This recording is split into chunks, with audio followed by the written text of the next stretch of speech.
gisulayag bribe o gihatagag kwarta nga para makontrol ka. Patay naman po sila. Di na lang kung magsultian. Sila ko kwarta ba? Sultian ta mo. Gamay ra na sila ko. Oo ba? Kung tag 100 pesos, malabo pa na. Kung bribe na lang, di nila ako nakita nga mo di ang nahipid hindi maka-perform og sakto. Gumikan sa ilang diskarte suhulan ka. I-bribe ka by all means. No? Pati nga nilawas sa niya, i-appeal na lang. Pero, ato, magkatawa ko anak bahay na lawas eh? Walang eh. Ayun lang, diba? Basta isultihan lang ka. Ayun lang, ito. Basta ako ang gitan, ako nga, ang tao, hangol nga ni anak. Madagyan mo, kung sa may mahimo na ito nga, implementation sa Osanis. Isa may ka-bribe si Mayor o si Vice Mayor Roma? Kadang lawas i-appeal. Basta kay, ayun lang yung ganyan paglaruan. So, yeah, basta kay, consulti ko ninyo. Na-istorya nga, nagkawa sir, 1 week before nahita mo ang raid nga, sige na kag-mention, interview sa mga local media nga, hapit na mo magbangga sa mga sweetheart. Alay, na-mention. Kasi may pasabot nga sweetheart, kasi no ba? Actually, sila ang kontra. Showbiz. Sila tananggot ka na mga kontra ba? May galing sila makag-i-assess Marawi before Marawi series ba? Ikaw, tayo maka... Di, actually, sige, nakadungog man sila nga. Pagkaman ko din yung Marawi. Mabito nagpasalamat ko sa mga tao, nag-speaker ko sa sanitarium ba, nag-graduation ang bilikasyon din sa Iligan. Naade yung mga Muslim mga graduate student ba? Ngayon ko na, ako nagpasalamat din ko sa nitabo sa Usami, sa Marawi ko. Oh, sorry kay, siyempre masakitan ba yan? Ako nagpasalamat ko sa akong kaugalingon kay, di na ako masahin sa amin sa Marawi kay Hinlo naman. Mo na ako pasalamatan, dili ko napasalamat ko nitabo na nalipay ko anawa god. Pero ako kuan man kana may purpose man ang tanan. At least din lang ta. Mauli lang ko sa Leyte. Mauli lang ko sa Leyte. Di ba taga-kuan ka? Taga Surigao ba? Ako pamilya to sa Leyte sa akong misis. Na kuan ko na nag-migrate. Pero maigsoon ako kuan sa Puson to asa Surigao. Pero karong alas 6 sa gabi, balikan mo sila. Mga barangay captain mo report to din niyo. Adi ta kapugos. Ato lang ipahibalo sila nga. Dili bisag dili barangay captain tanan ng mga tao nga involved ana. Pag dili sila mapakita kay kadasig voluntarily surrender, ikaw na bahala. Yes. The role of law. Yes. Role of law kita. Dili kita nang kuan ka ng mga dili maayo ba. Dili kita pwede. Kay law enforcer ta pagkatapos lugar akong tagarain lugar sir man ko sa amin kay mupalit lang siyo pa tapos hindi na ko mahadlok. Kasi ikaw lang hindi na ko mahadlok nga muli sa mga kay di na ko biya ko pulis dia. Punta lang sa una. Almost 2 hours, the controversial inquest proceeding of the Parahinog siblings was held inside the custodial center of Camp Crame, where its attorney, Department of Justice representatives, and panel of prosecutors were present during the proceeding. While the case in the court is yet to be filed, the Parahinogs are already facing charges including illegal possession of firearms and explosives and illegal possession of prohibited drugs, with 1 kilo of shabu seized inside the residence of the Parahinogs. But according to their personal attorney, the panel of prosecutors are yet to decide if there is a probable cause. The firearms and evidences recovered were also brought at Camp Crame for investigation. Hindi katulad dito, wala pang internal investigation, mukhang absuelto na. So, the presumption of regularity ceases pagka may napatay na. Kasi that is out of the ordinary. Hindi na regular yung may napapatay.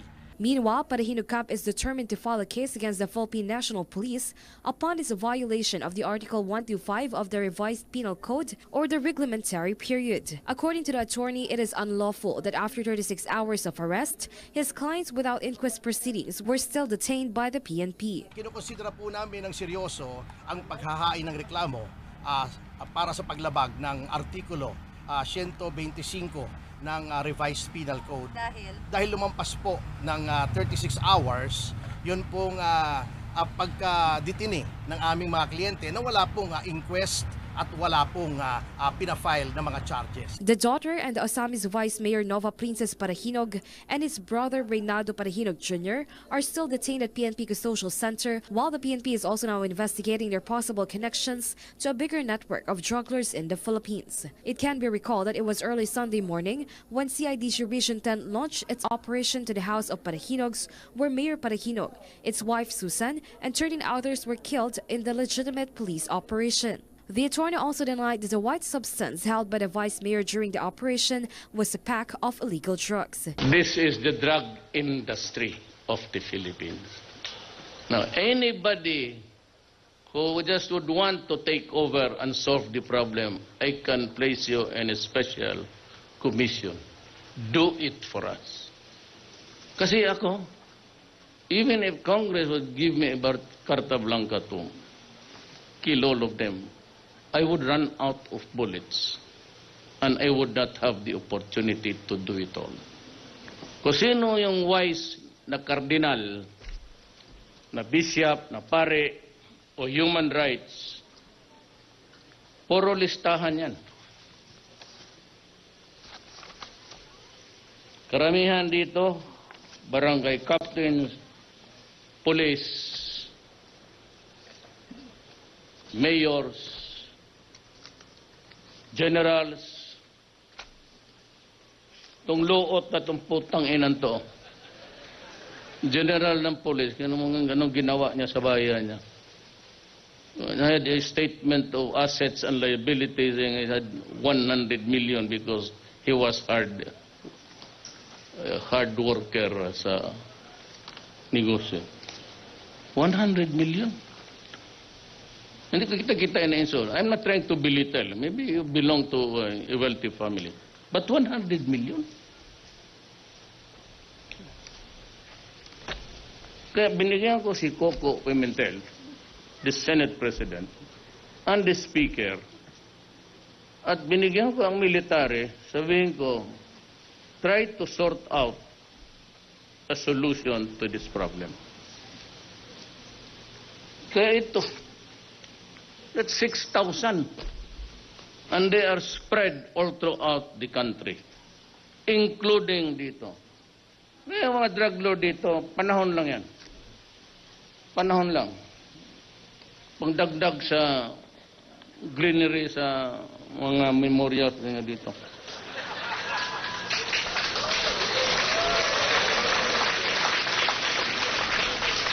Kasi kung hindi ko gano'n, I can be a good boy actually. Holy ako eh. Ilang beses na ako nahuli, kaya dalawa na tuloy ang asawa ko. But I can be a extra decent person. All I have to do is just raise my hands. Yeah. I will not do anything that is a sin against God again. Pati ang Diyos kung galit sa akin, you are invited to come down and Jesus Christ. Kayong mga bishops, sige, inyo na yan.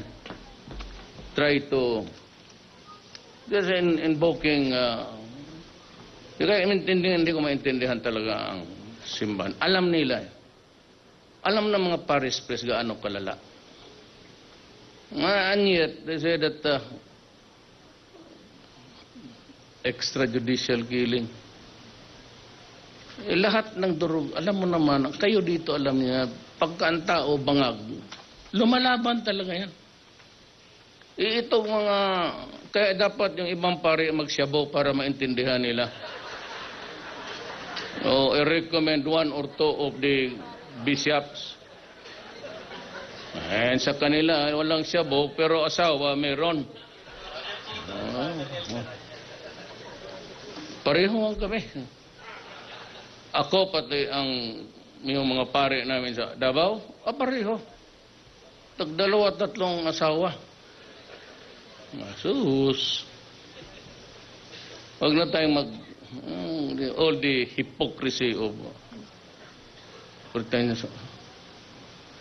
There's a book about nabasa naman, Altar Secrets.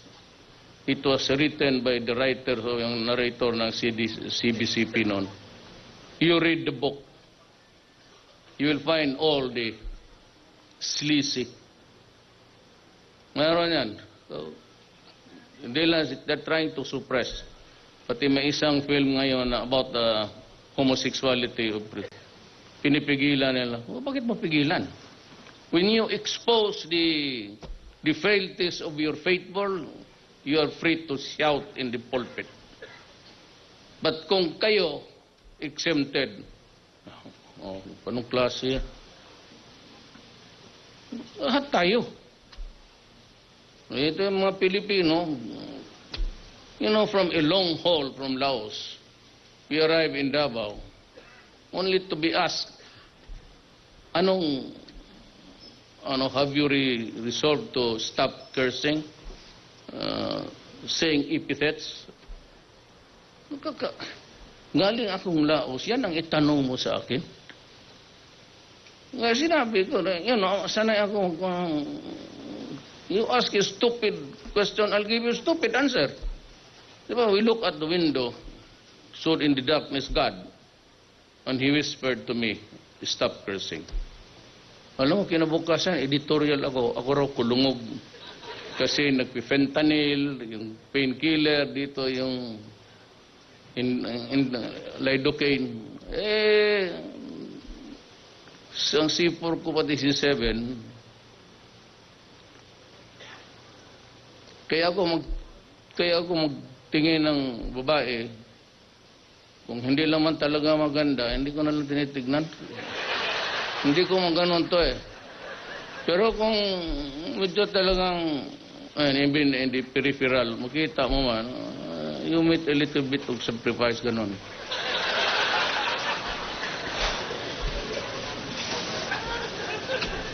No, ako, do not treat me as just one of the, talagang, what you say is what you get. Ganon talaga, baski doon sa kami nagharap ni Obama. Sabi ko, you can go to hell. Ganito ha, look. America.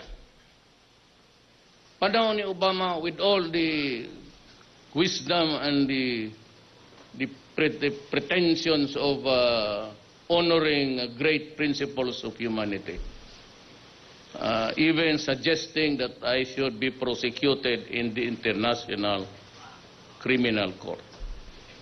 Nung nagbasa ako, ang mga unggoy, hindi pala membro ng International Criminal Court. Ito yung putang inapagkahiprokot ito. Bakit? Well, do you remember Panama? Anybody remembered Panama? They invaded the country because Panama was flooding the United States with drugs. They uprooted the president, shanghaied him to the United States, brought him to trial, and Noriega is serving sentence there. Kita mo pagkahiprokito ito mo. They went to Iraq on a pretext of a war in search for weapons of mass destruction. They found now they undermined Saddam. They undermined Libya. Look at what's happening now. There's a carnage. Kawawa ang never mind about the Muslim, Christian, mga Hudyo. So the human beings, the Arabs are. When you talk to me, you better be prepared to go down to reality. Kasi dyan ako eh. I will point out to you what's wrong with the world. It's not really me. So yung droga na yan, yung corruption. Sinabi ko talaga, I even fired 2 brad namin sa fraternity. Earlier, talagang pinaalis ko. And I have fired so many itong LFTRB. 92 of them already. And many more. It will not stop for 6 years.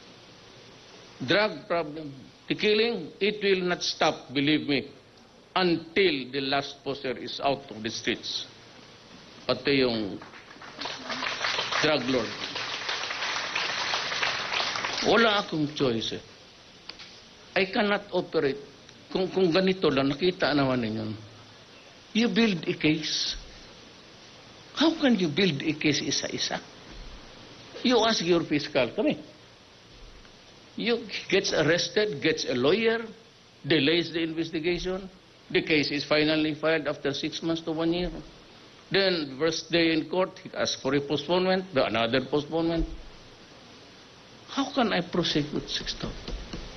In the meantime, I prosecute 2, 3, 4, 5 in this community, and everybody